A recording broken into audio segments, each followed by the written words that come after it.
folks, we are back. We have the OpenC3 team together again because we've got a big release to talk about. Actually, two releases.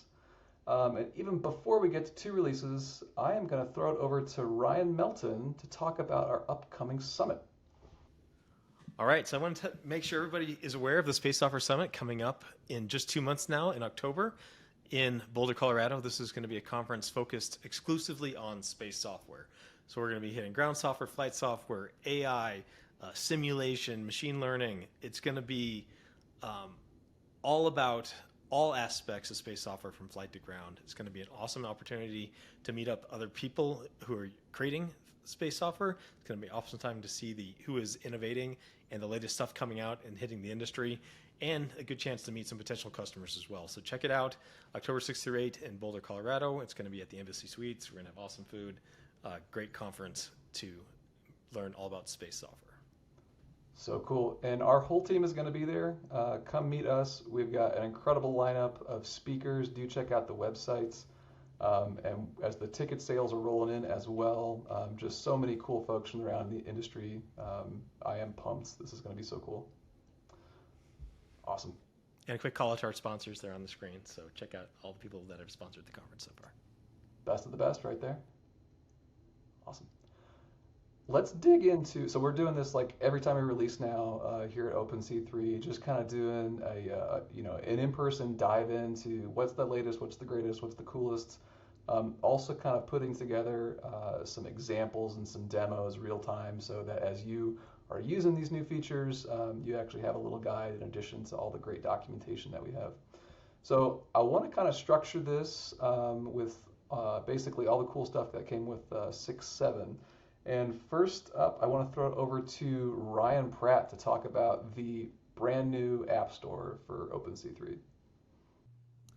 Yeah, absolutely. The way that you integrate your custom hardware, anything you're working with into Cosmos is through plugins, and we want to make that a lot more accessible, so you don't have to feel like a hardcore developer to get stuff installed and running in Cosmos.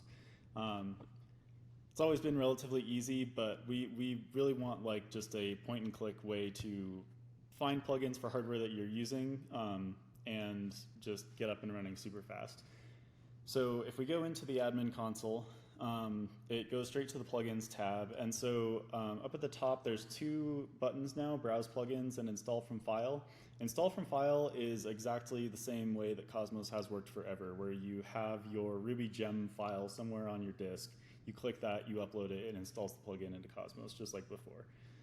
What we've added now is this plugin store. So if we go ahead and click on that button, it will open up a list of ready-to-go, already built plugins that you can just click the button and install right into Cosmos. So for example, FakeSat is one that we use for our trainings. And so now instead of having to have people, clone the repo for that and build the gem and then go and upload it into Cosmos, it's just a button click to install there. That'll bring up the install dialog you're familiar with if you've used Cosmos in the past, and then that'll get that going and installed. And yep, there it goes. So this is all within Cosmos. You can point this, so by default it points to our plugin store, which is store.openc3.com, but you can also reconfigure that if you want to host your own local version of it. For some reason, if you're in an air-gapped environment, for example, or you have your own repository of various plugins, it's not in this settings, it's in the App Store settings. So yeah, click Browse Plugins, and then up at the top right, the cog. Yeah, this is where you would point it to wherever you're hosting your own plugin repo. And we haven't, I don't think we've published the source code for that yet, but we will be. The store itself will be open source, so you can clone that and run it yourself if you want to. Additionally, so I mentioned store.openc3.com. We can go ahead and open that. It's a standalone website, and this is basically just another way to browse these same plugins that you would see back in Cosmos, but kind of in a standalone site. We will be, it's locked down at the moment, but we will be opening user registration to the public soon so that you can go ahead and upload any plugins that you have to share with the community. And I know Greg wanted me to talk a little bit about the technology behind this. So this store website's a relatively simple website, but I wanted to challenge myself and the team a little bit to try to do this as lightweight as possible. So Cosmos is built with Vue, which is fully fledged front end framework. To me, it felt a little bit heavy for this relatively simple site as opposed to Cosmos, which is a full on web app. So this entire site is built. I didn't write a single line of JavaScript to do this, or any custom CSS, I don't think. So we're using tools called HTMX, which is a library that allows for easier interactivity with just like a plain web server backend to build interactive components on the front end. I'm also using HyperScript. So I said I didn't write a line of JavaScript. There's a couple little tiny snippets of HyperScript which handle some of the custom logic. For example, if you open a card and navigate through it and exit out, it falls back to where you were, that kind of stuff. And so this whole thing is, it was super quick and easy to write. And there's no build step, which is great for developers. You just edit the HTML files, and then that is instantly reflected the next time they're loaded on the page. So kind of interesting technology to use, and it's been fun and interesting to try something new. I think it worked well. This is super slick. Thank you for sharing this, Ryan. And I'm gonna put a scenario out there, and you tell me if this is how people are going to use it. But if I'm a flight computer manufacturer for spacecrafts, can I just put a Cosmos command and control plugin to control my computer and then distribute that to all my customers? Is that the idea? Exactly. Yeah. So if you have a public a plugin that you want to be public, you'll be able to go ahead and submit that to the App Store, and then it will have just a URL that links to that specific plugin in our store. You can send that out to anyone who you want to, and they'll be able to open it in the store and click install, and then send it over to their Cosmos installation. This is going to be huge. And then what you said too is, if you're in an air-gapped or a non-public area, you can set up, that non-public store for those specific things too. Yep. Wow. Okay. Lots to keep an eye on here. Clearly, early versions today, and we'll keep this channel, these videos, rolling as we update new features and we open this to more folks. But I think this is going to be just amazing for getting more plugins to more people. So super cool. Thank you, Ryan. That's awesome. Great. Well, this is super cool. We've got a few other things I want to dig into. In fact, I'm going to throw it over to Clay to show us a few new capabilities that are now baked into the core products. Awesome. Thank you, Greg and Ryan. So one of the new things we've added as part of Cosmos 6.6.0 is the obfuscate keyword. So it's a new keyword that we've added so that we can actually obfuscate specific parameters. So let's go into the command center. And if you can choose the inst target, and we have a demo one here called set password. So passwords or keys, anything that we want to send out, but we don't necessarily want to log because these are sensitive details. We have the new keyword obfuscate to actually obfuscate those from the binaries. So in this setup, we have this password string, password uint, password big uint, password int, password float, all the different types of data that we have in Cosmos.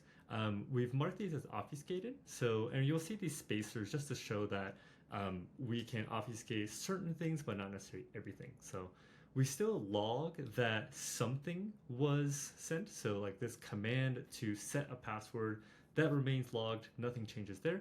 It's just the specific parameters that we don't want to log are no longer gonna get logged. So we can go ahead and hit send here.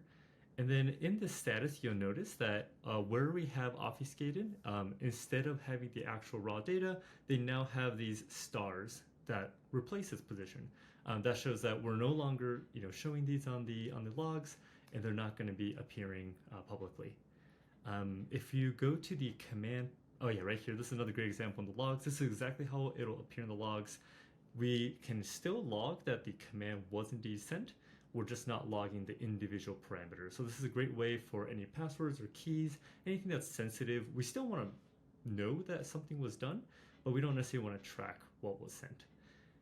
And in our packet viewer, this is a little bit harder to read, but if you open the raw data here, you'll see that the binary here was zeroed out where we had those password numbers. So instead of actually tracking those all get zeroed out so that, again, the message still gets sent out, everything works as is, but they don't get logged. So this is a kind of a nice addition to support any sort of sensitive information that we want to be sending out. That's awesome. Great work, Clay. So yeah, so if I'm, managing the encryption keys on my spacecraft, I can use the Cosmos command interface directly and not have to worry about any leakage after the fact. That's exactly it. So encryption keys, private keys, passwords, anything like that, we still want to be able to send out, and it comes with all the benefits of Cosmos, still being able to send commands, still being able to log everything. All the benefits still come with you. It's just that we don't actually have to track what precisely was sent. One of the other items that we worked on as part of Cosmos 6.7.0 is the calendar. So previously we were using View Calendar 4, which is a great open source project to make calendars in the View project. We've upgraded that to now the new View Calendar 5, which comes with an updated look and feel and some usability improvements. So this is the new View Calendar 5 implementation that we have within Cosmos in the Calendar app. And you'll see just everything looks a little bit cleaner, a little bit more centered, a little bit more of a enhanced UI UX experience. You can still create timelines and activities as always. The purpose of this really is so you can automate schedules in the future. So this behaves just like kind of a regular calendar. It looks very similar to just your personal calendar. But the idea here is that you can set scripts or commands or reserves out in the future, and you can visualize it here so that everything occurs on its own. So from here, you can create different timelines. This behaves as like their individual swim lanes. And you can create these scripts in the future. You can set up commands to be run in the future. All that kind of can be automated. Please note that calendar is an enterprise feature. However, this is a great thing to add to your toolkit. If we look into this first script at 1:30 Mountain Time, this was happened right in the future, right in the past. This happened about 2 minutes ago. So when you click into it, you'll see the queue of what happened. So it was created at this time, it was queued, and then it was completed. If the execution failed, you'll see that here. If the timeline was disconnected, so it was purposely not running, that'll all get logged here. So you get the great benefits of automated execution in a very simple UI interface that looks very similar to just your regular calendar.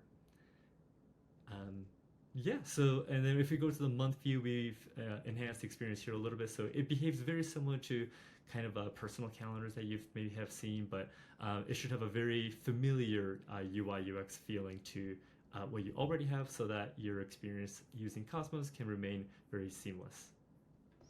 Sweet. And Clay, you mentioned this is an enterprise feature, so it might not be familiar to a lot of our open source core users. Can you talk a bit about the use case for when folks are actually using this calendar interface? Yeah, absolutely. So one of the big use cases is just for mission planning. So let's say we want to plan out exactly what we want to do in some kind of mission plan in the future. We can receive a large schedule of things that we want to complete in the future, and then dump that all into this calendar so that it can all be viewed. They can individually be modified. We can edit them, we can delete them, and have this visual reference of what the mission plan is, and then watch it get automatically executed as the time approaches. So it's a great feature for our enterprise customers to have automated commanding and a schedule to integrate with their mission planning. Very nice. UX improvements are always appreciated, so thank you, Clay. Excellent. Last, definitely not least, I want to bring in Jason Thomas. Jason's been working on some big roadmap items for us, and he's got some things to share today, and then also some teasers of what's to come in the future. Yeah, we just released a new capability called Playback. It's playback to telemetry screens specifically. This was actually ticket number 28, so it's been on the issues list for quite some time, so it was really satisfying to see that one close.